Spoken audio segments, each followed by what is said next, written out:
Guys, আজকে তোমাদের সাথে শেয়ার করবো এটা হচ্ছে চিংড়ি মাছ দিয়ে কচুরলতি ভাপা। আমার ঠাম্মির একটা স্পেশাল ডিশ।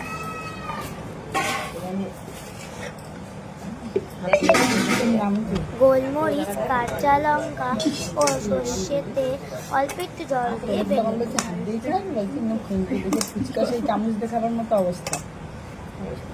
এবার একটা কড়াইয়ে সর্ষের তেল ঢেলে নিতে হবে। একটু বেশি পরিমাণে তেলটা দিতে হবে, কেমন একটা ভাপা হচ্ছে। এবার কেটে ও ধুয়ে রাখা কচুরলতিগুলো দিয়ে দেবো।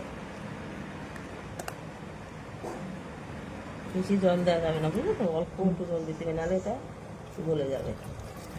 এবার এতে অ্যাড করবো চিংড়ি মাছ।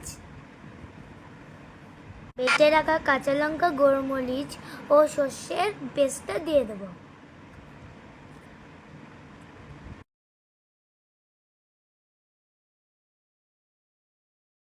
এবার পরিমাণ মতো নুন ও হলুদটা দিয়ে দিতে হবে।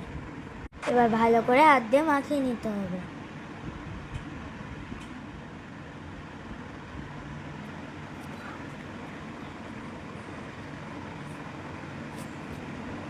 এবার গ্যাসটা আস্তে দিয়ে ঢাকা দিয়ে রেডি আমাদের চিংড়ি কচুরলতি ভাপা।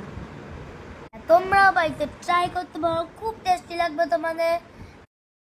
আসবো অন্য কোনো কুকিং ভিডিও নিয়ে। তো আজকের জন্য এইটুখানি। বাই সবাইকে।